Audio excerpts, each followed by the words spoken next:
I have observed some of our oldest community organizations, Seattle, Atlanta,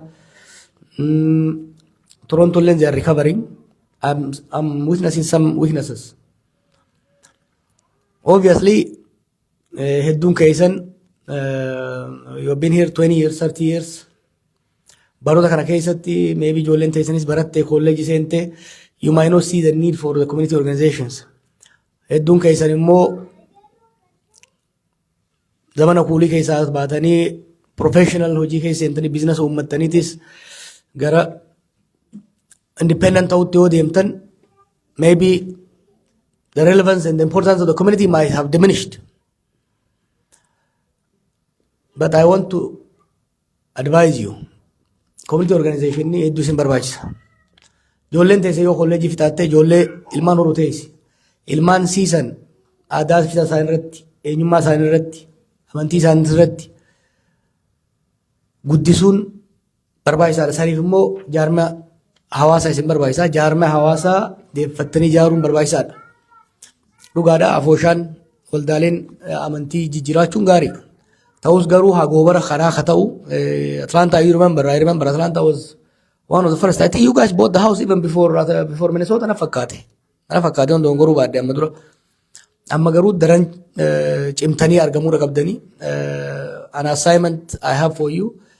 Jaarmaa keessan deebisanii yoo jaartan malee gara fuulduraatis challengii gurguddaatu isin mudachuudhaaf ta'a. Hedduus Oromoodhaaf advokeet akka gootaniif Itoophiyaadhaaf advokeet akka gootaniif miti. Amma booda tolchinuu sammeessinuus waan Itoophiyaa achumatti affeellentee achumatti bukeessinee achumatti tolchina. Hojiin guddaan nuti goone yoo jiraate qabsoo Oromoodha hirkattummaa diyaasporaa jalaa baafnee jirra. We are not going to bother you too much.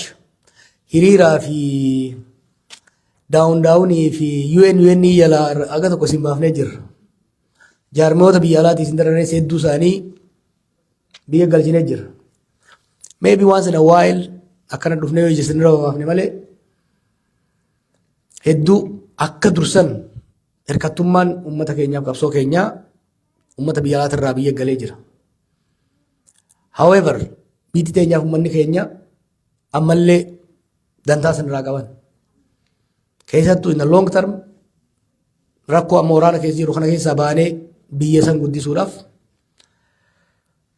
beekumsi contributionni uummata keenya biyya alaa laafaa akka ta'u miti. Kana gochuudhaaf ammoo akka namaattis yoo dalaydan yoo jabaattan akka hawaasaattis yoo jabaattanidha. Kanaaf ammoo jaaramuun gurmaa'uun barbaachisaadha. Confusion amma ta'u qabsoo Oromoo keessatti baroota dabre kana keessa dhufe hamilee namoota harcaasee namoota mana galchuun waan yaadatamu waan hubatamu. Ta'us garuu mishina qabsoo mishina uummata kanaa mishina hawaasaa redefine godhanii tajaajila irratti fuulleeffatanii deemuun hedduu barbaachisaadha. Wanni adraa isin jiru namoota jajjaboo jira. Faayoo fa'aa jira. Akkamitti magaalaa faayoo fa'aa jiran keessatti waldaan hawaasaa qabbana. It's very important. Akkuma kiyya dulloomtee siyaasiinis. Kanaaf push godhuu danda'uudha qabdanii jabaattanii hawaasa keessan jabeessuu qabdan dhaamsa jedhuun qaba. Waliigalatti I will open up for the discussions. Normally hogganaa gaafatanii energize ta'a. Wanni kitaaba kana barreessee isinittillee fideef yeroo hedduu yeroo waa qabbanaayan bakka irraa kaan namni waan hin yaadanneef at least during my lifetime wal'aansoon teenya eessarraa kaatee eessa geessee ijaan maaliin argee kallattiin maaliin keessatti hirmaadhe ka jedhu katabee isin dhiyeesseen jira. Baatii lamaan tuur godhe kana keessatti kitaaba caalaa siyaasaa irratti fuulleeffanne namni hedduun kaas jirtanis bakka biraa jirtanis kitaaba isin arganne ta'a ka argattanis hin dubbifne anis xiyyeeffannoo guddaa contemporary political irratti focus waan hin godheef ilaalle ta'a. Gara fuulduraa hopefully kitaaba eega dubbiftan booda English version will also be out in a couple of weeks. Bal'inaan keessatti mari'anna. I think there will be lessons to be learned for yourself, for your children. And what I want to encourage you is to write as well. Barreessa seenaa keessan barreessa ijoollee keessaniif kaaya. It doesn't have to be a 500-page book, maybe a 100-page or a 3-hour audio. Story keessan yoo barreessitan waan hedduu isin fayyada. The process of writing the book, rereading, editing the book, helped me rediscover my own identity, my own strength and weakness. So I think my final message is really namoonni keenya biyya alaa jirtan Professor Muhammad irraa Hansee, Dr. Sintaayyoo, namoonni hedduun seenaa ajaa'ibaa keessa dabartan kana yoo barreessitan, I think it will inspire my children, your children, and our grandchildren and successive generation. Hopefully, reading my small contribution will encourage, will empower people. Kanumanja, I will drink a little more coffee while you are asking me questions. Hopefully, I will be pumped up a little bit. Again, Canadians should apologize for putting me in this condition. How much around sneaking?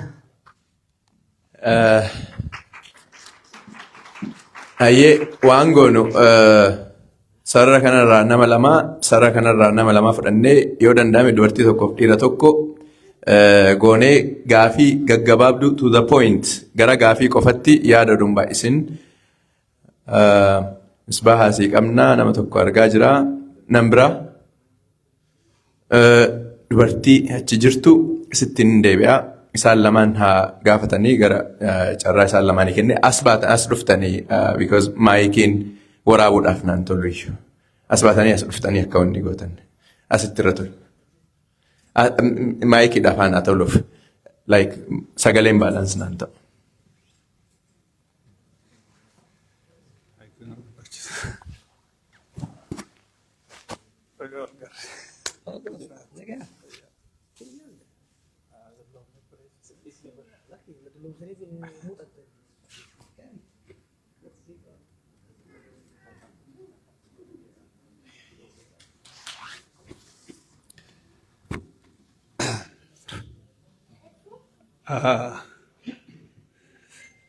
Zach, Abdullah Matim Tikari, Matim, and I don't care anything. Johar Bagawal Garre, Absot and Gaisa to Aluman to Re, Angatoko. Is it the Kodukama, Abson Casmon of the debate, Gamagaman Legerano, Koran Toku? Is it a Kataka Cassi, a lucky Casimidi, lucky Cassijual Mormon Nijira? Demne no more. Galinta niya to kumatirati no bade jira tanafin amma sa fecho hoye garte isanis bagarabbi rakosan kaisas base arasu wal garre it could have been worst yaro admane rajir to sani fi sabi roza ubusan kaisa tega tikalte we lost so many oromo qabsao ta dabun qabne dabne yagati bate kana jidduttis Qabsoo kana qaba jendeetuma ade kan keessa haftee baga asitti mul'attee fayyadame. Egaan kana jee wanni ninju baay'ee hin jiru. Har'a warreen as jirruuf eebba kitaabaati. Waa'ee polotikaa baay'ee haasa'uu fi Jawaarillee dadhabsuu fi miti. Waa'ee polotikaadhaa Oromoodhaa yoo kaafne bal'aadhaa guyyaan tokko nuun ga'u.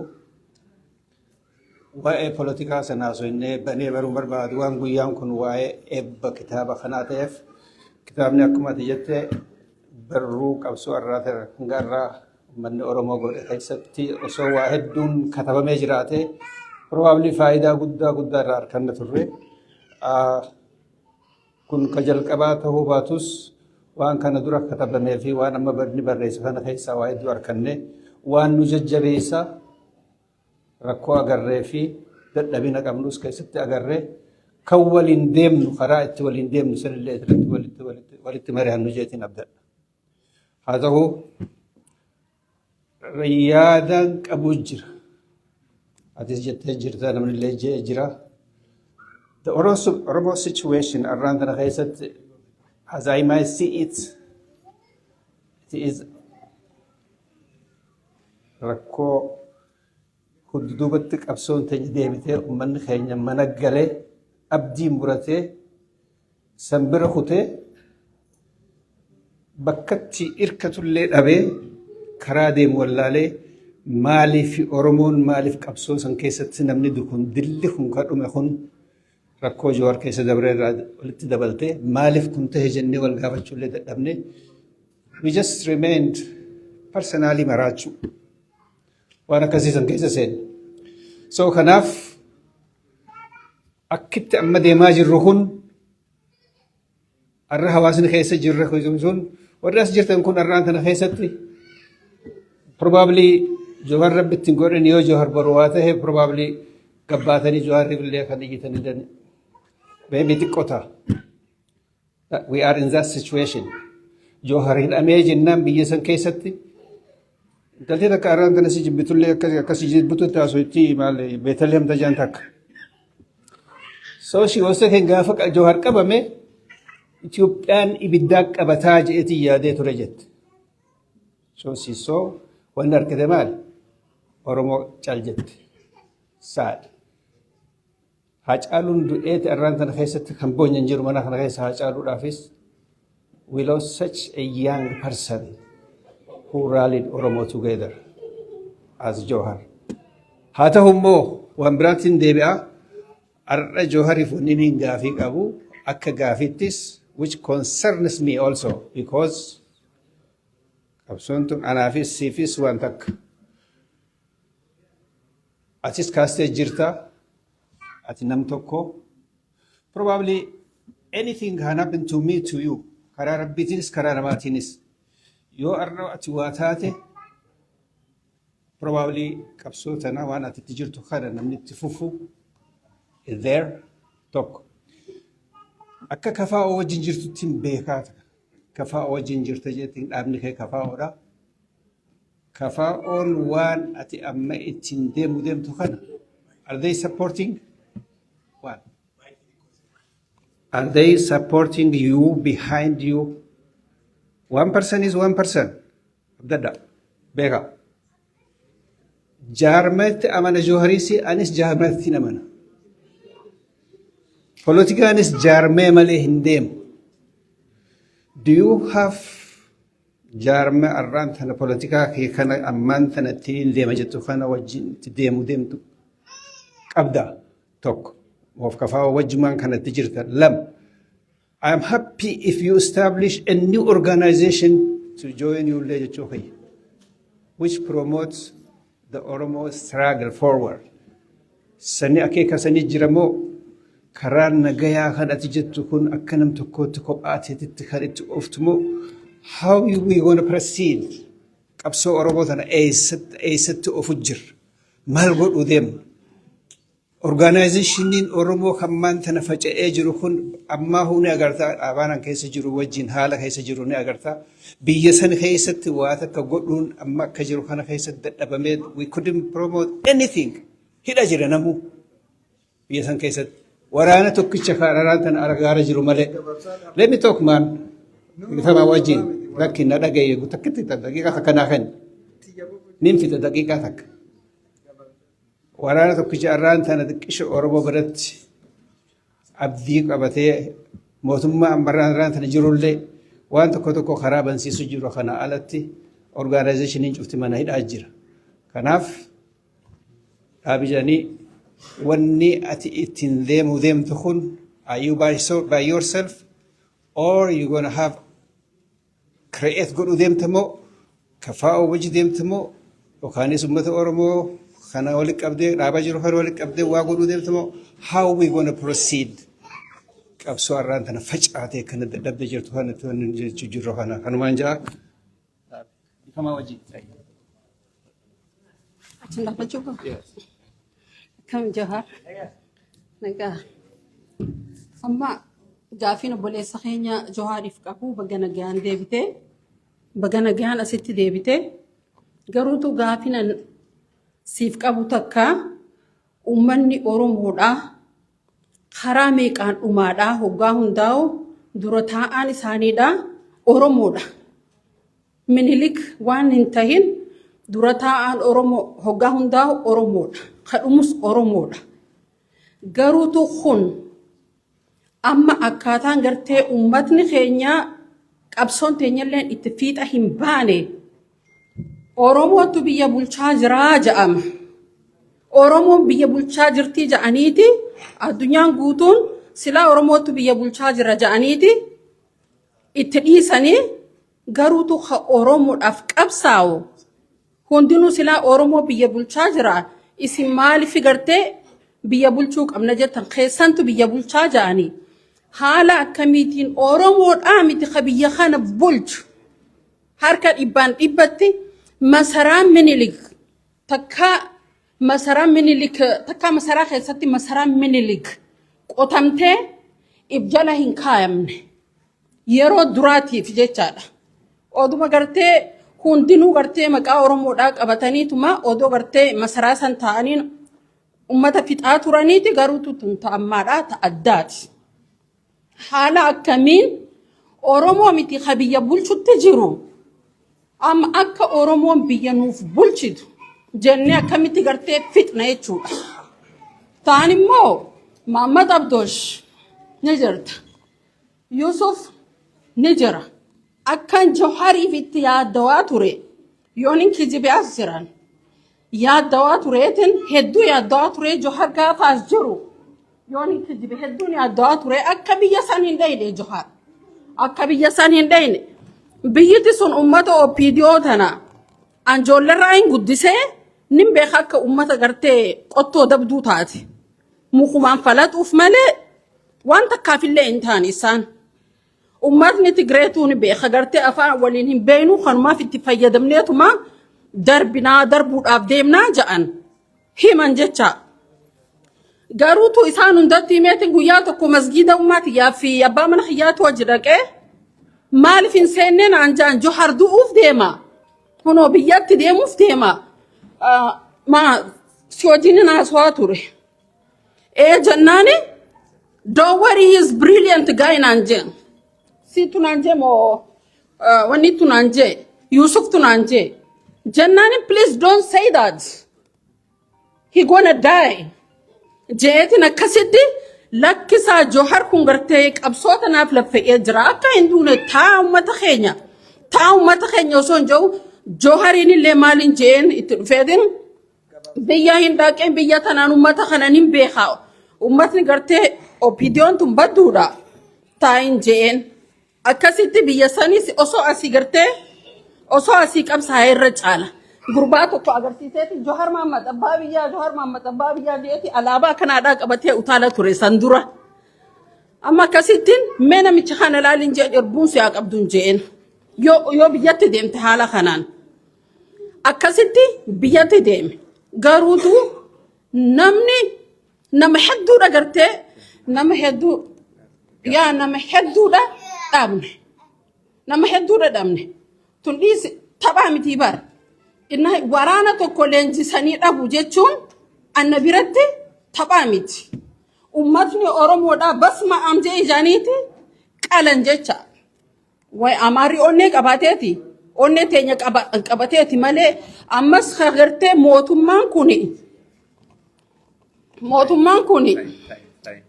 Lucky, atanan durallee namni hedduun illee akkasuma naan jaani yeroo tana naaf kenne. It's important. Maaliif wanni kun barbaachisa. Isa kanallee hanga fedhellee ilkee harreen dhiitteef nuti walillee dhiinu actually. Harreen dhiitteef ilkee walirraa hin jigsinee ja'an. Kaleessa yoo hoggaanni mana hidhaa jiru akkam turre. Rafnee buluu hin turre. mirga fiitis kabajanii feetis kabajuun bareeda daqiiqaan kasii kan nama keessatti goolabe ammarraa daqiiqaa sadi fudhadhu. Oh, amman goolaba. It's okay. I can finish it. No, I can finish it. No, I can finish it. No, I used to. Because mani kanya mirga na maka hilane. Nimbeka bagala ko gani. Okay. Aye. Ga ballesa na nabira tifudda. Taimi lala koi wala dagen bakka hundattuu stage yeroo jalqaba akkanuma nama harkaa ta'a ammarraa kaasee daqiiqaa takkaa fi sekondii 30 irratti nin dhaabaa gaafii yoo qabaattan gaafii yaada yoo ta'e sekondii gabaabaa keessatti yaada keessan kennaati akkasitti bu'aa obboleettiin teenna yaada ofii sirriitti dabarfattee jirti homaa irraa nan